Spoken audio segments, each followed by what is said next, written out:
We were angry when you raised all those taxes on the poor. We were outraged when you authorized those pipelines. Our infrastructure's gone to pot and our grandkids are getting shot. So we're raging, 'cause now you pissed off Grandma. Welcome to another episode of Live Healthy Longer. You've just heard the first verse of Now You've Pissed Off Grandma, performed by the Piedmont Raging Grannies. Thank you, ladies. In the meantime, I have an important announcement for our listeners.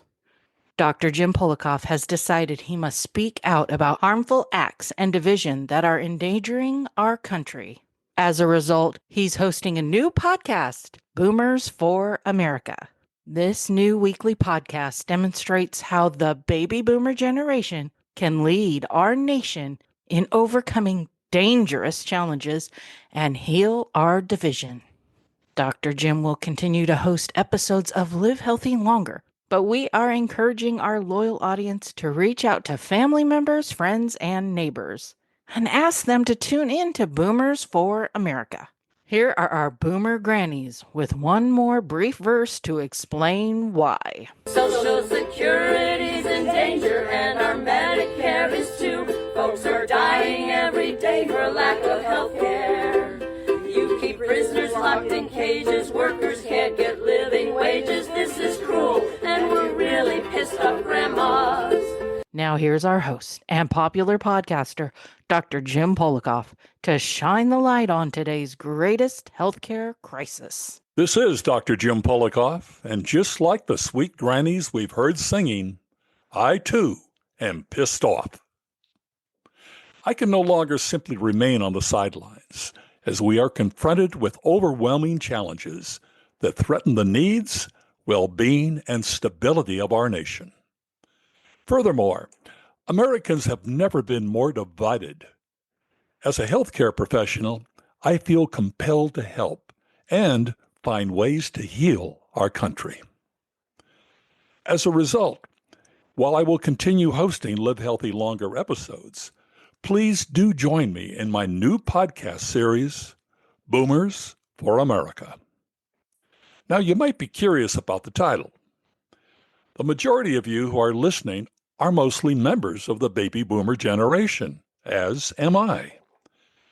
There are over 73 million of us, which represents a formidable force to confront issues which imperil our nation.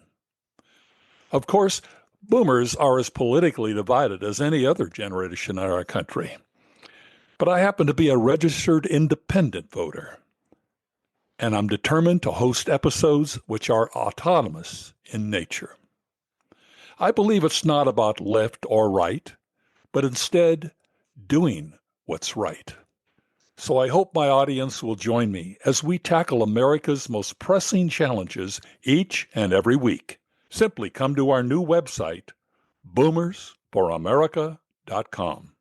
By the way, you'll enjoy meeting my guest for this episode, who heads an organization dedicated to healing the political divide in America. But first, let's get back to the health aspect of this Live Healthy Longer episode. I'll begin by expressing the fact I had a great deal of respect for the aspirations of former President John F. Kennedy, as well as his brother Bobby. But RFK Jr. is another story.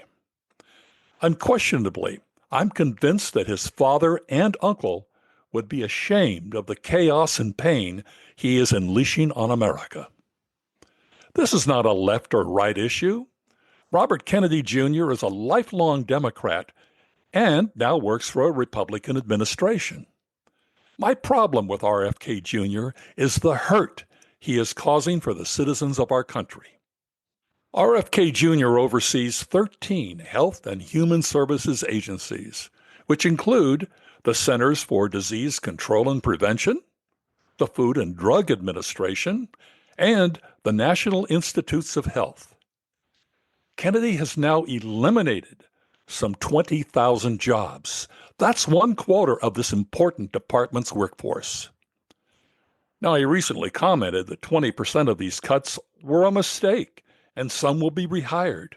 But come on, Mr. Kennedy. These cuts were randomly made, just like Elon Musk's firing of essential nuclear scientists who were deeply involved in a major effort to upgrade America's nuclear arsenal. Mr. Kennedy, you failed to inform the public that significant job cuts had already been made in the past few years before the Trump administration came into power.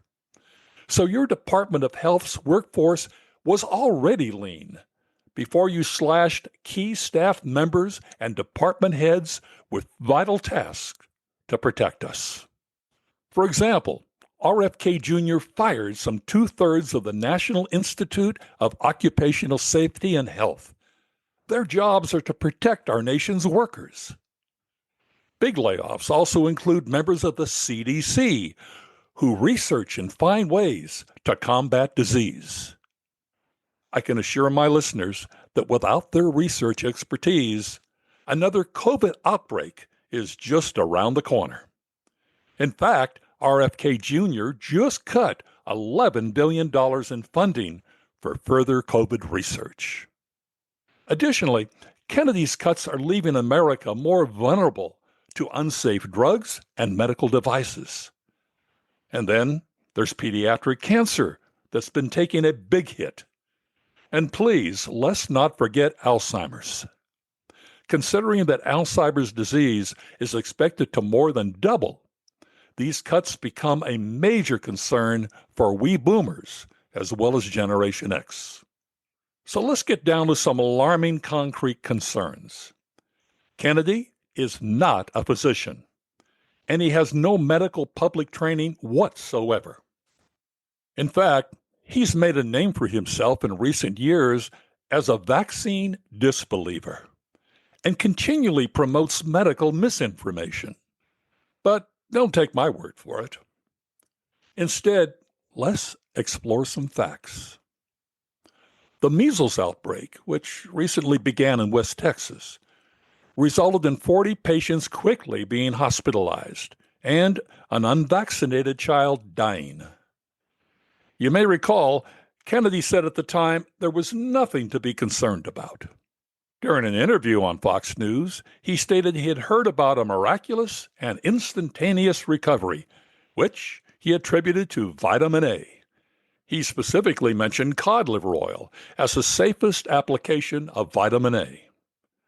Now, after hearing this, parents who live in this measles outbreak area immediately began giving their children high doses of the supplement.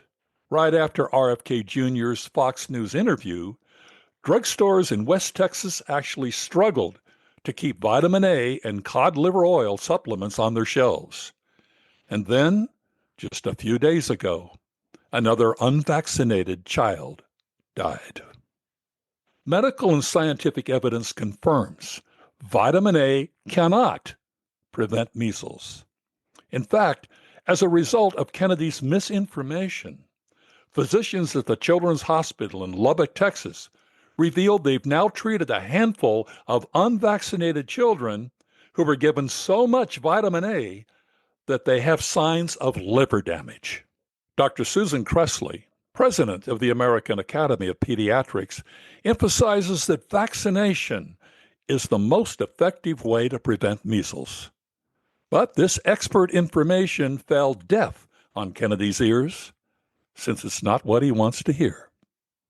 No, instead of supporting scientific studies which prove the effectiveness of vaccines, RFK Jr. recently hired a fellow by the name of David Geyer. Now, previously, Geyer had promoted a debunked theory that vaccinations are linked to autism. Yes, Geyer is the same man who faced disciplinary action from state regulators for practicing medicine without a license. It's just another layer of accumulating evidence that Kennedy continues to be on the wrong side of science, which, of course, is detrimental to the well-being of our country. I've shared this information with you due to my concern that with Robert Kennedy Jr. at the helm, our health is in jeopardy. Yes, the health of our nation is in a critical state and must be addressed.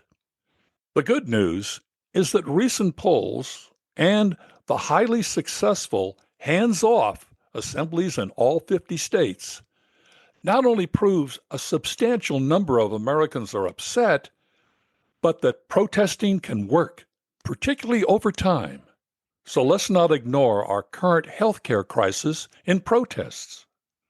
Boomers must pay close attention to this challenge.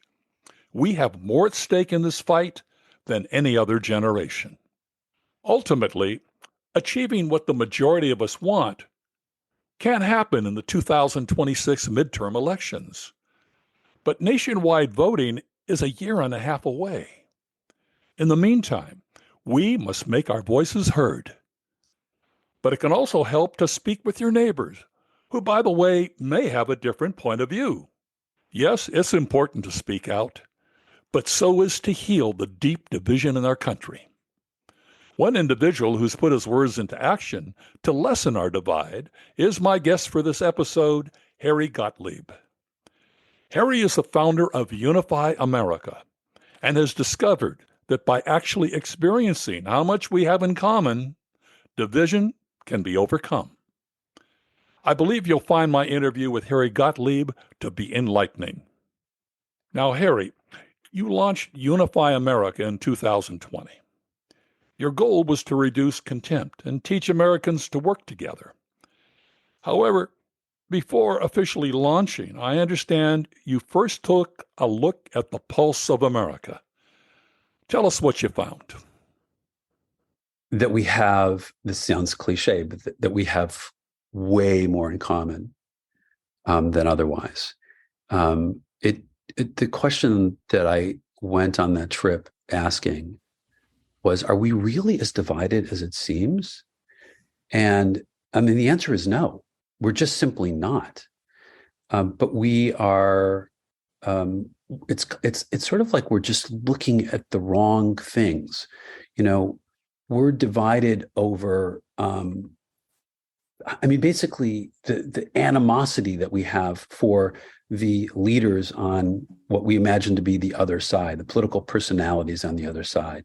And in the best case scenario, we're divided over tactics. You know, I'm for a border wall. I'm against a border wall. I'm for Medicare for all. I'm against Medicare for all. Mm-hmm. And we lose sight of the fact that when it comes to end results, we actually want the same thing. So I was administering and iterating on a survey on Americans, the goals that we share, or do we share? Do we have common goals?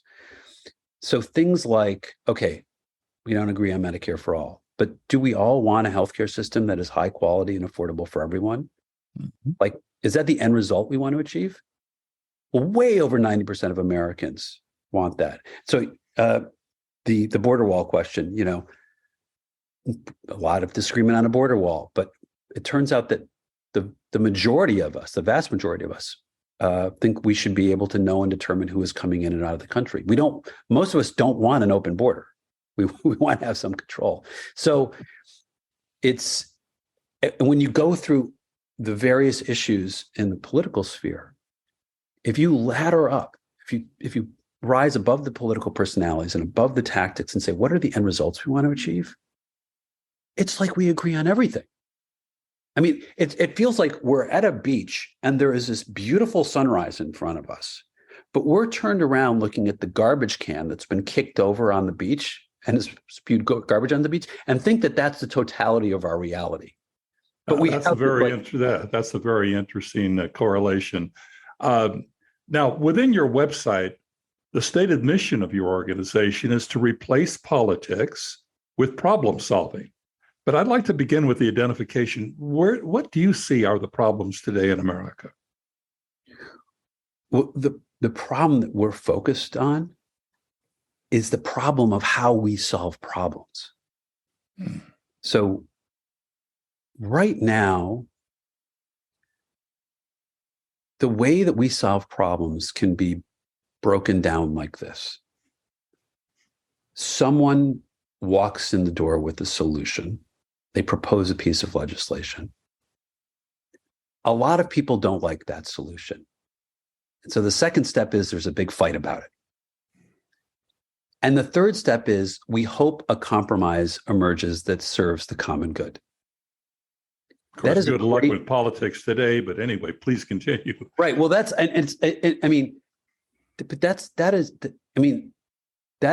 is a pretty accurate breakdown of how, not just how it is now, but how it has been since the first Congress. That is the political approach to problem solving. It is not a great approach. But right now, if you say, well, how else might we solve our problems without politics? That's like asking, what else might we breathe other than air? It's just not a question that anybody's ever been asked. But it turns out there is something else we could be doing. There is something else we could be breathing. And the other approach begins with, instead of beginning with, here's my solution, it's a border wall, or my solution is Medicare for all, you start by clarifying, what is the goal that we share? Like let's start there. Do we want to reduce violence? Do we all agree we want to reduce violence? Do we all agree we want to ensure the cleanliness and safety of America's air, land, and water?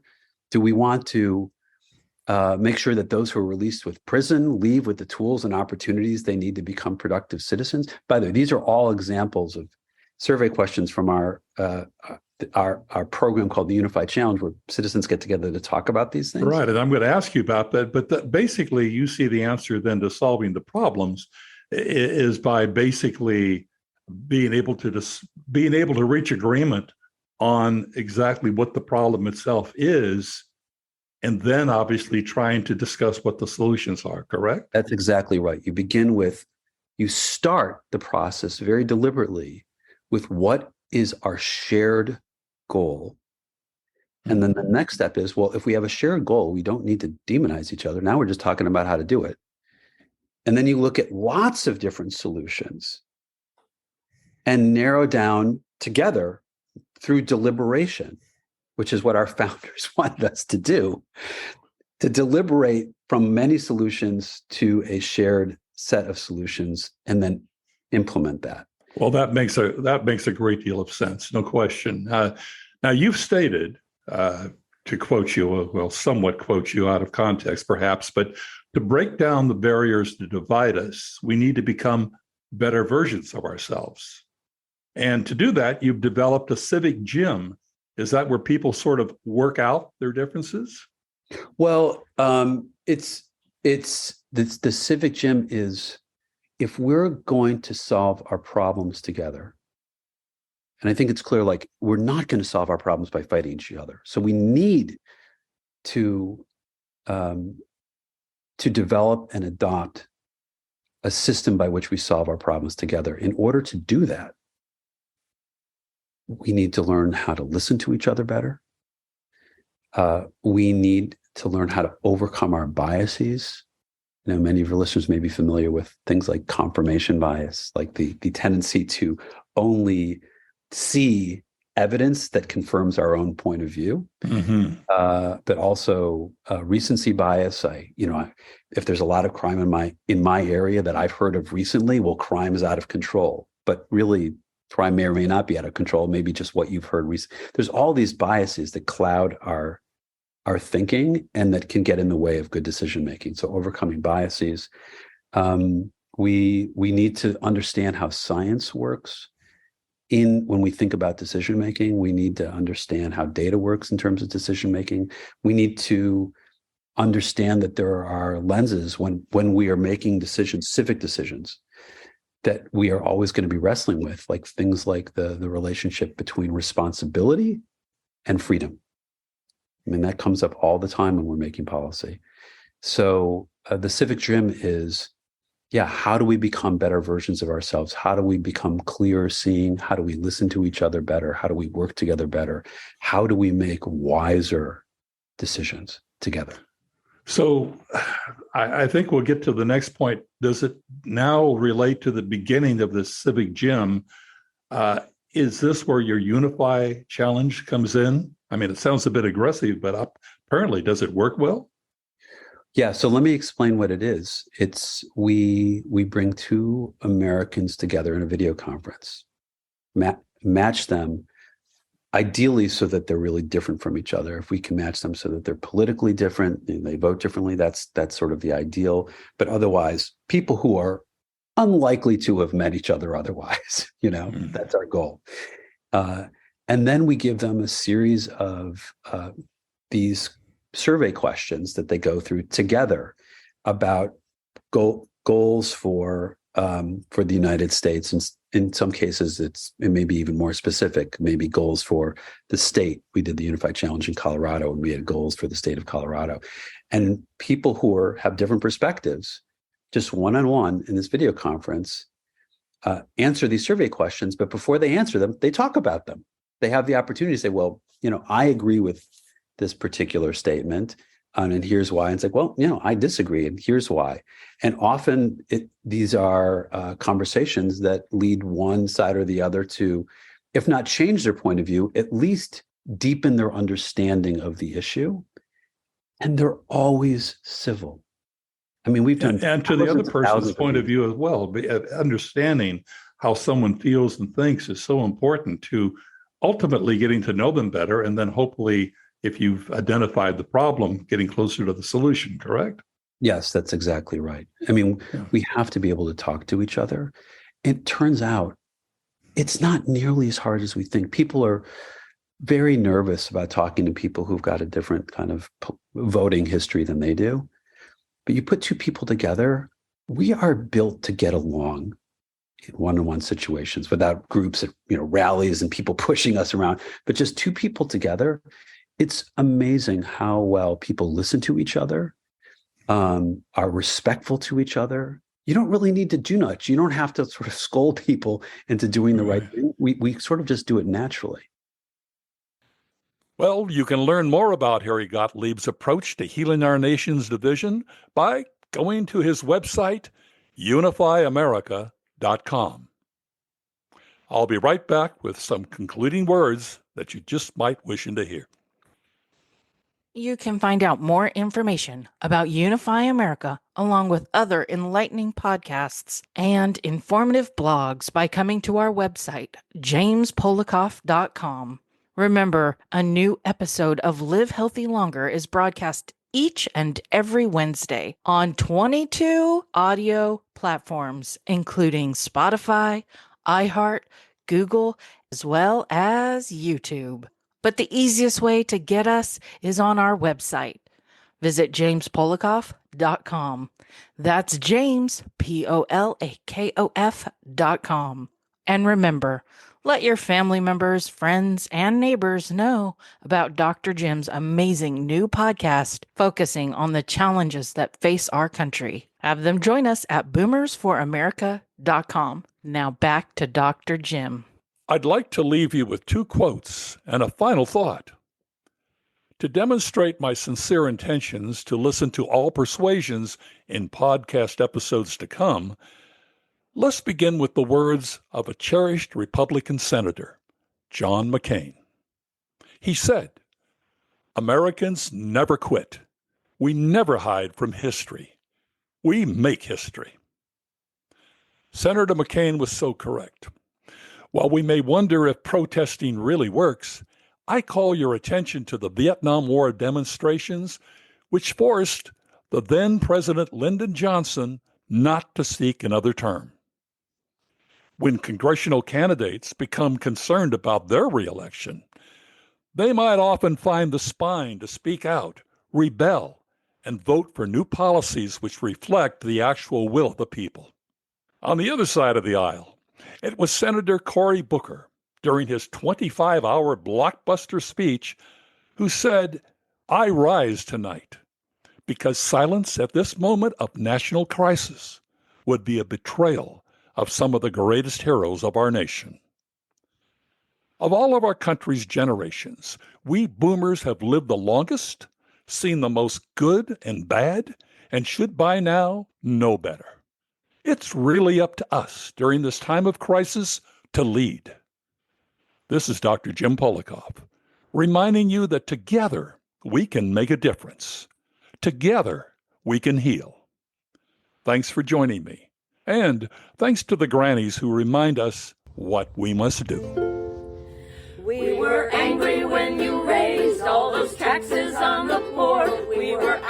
coach when you authorize those pipelines. Our infrastructure's gone to pot and our grandkids are getting shot. So we're raging, 'cause now you pissed off Grandma. You gerrymandered our elections and it's harder now to vote. You'd rob women of their rights to plan their families.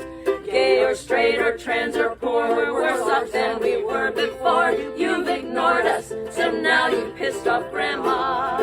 Social Security's in danger and our Medicare is too. Folks are dying every day for lack of health care. You keep prisoners locked in cages, workers can't get living wages. This is cruel and we're really pissed off grandmas. Well, you're stealing public taxes to support those private schools, and you're banning books and teaching whitewash history. With our teachers unsupported and our immigrants deported, feel the wrath of these truly pissed off grandmas. We see fat cats getting richer on the spoils of your wars. You buy bombs and drones while kids can't get school lunches. We say stop your racist wars and start listening to the poor. Wake up and hear us, 'cause now you pissed off Grandma. We've heard you claim you're pious Christians, as self-righteous as can be, while our veterans sleep homeless on our sidewalks. And while folks are going broke, you're concerned about who's woke. You're lousy hypocrites, and now you pissed off Grandma. But we grannies have grown wise to your greed and to your lies, and we know wrong from right and right from wrong. We'll keep singing through our pain with the Poor People's Campaign and vote you out, 'cause you really pissed off Grandma. We'll vote you out now because you pissed off Grandma.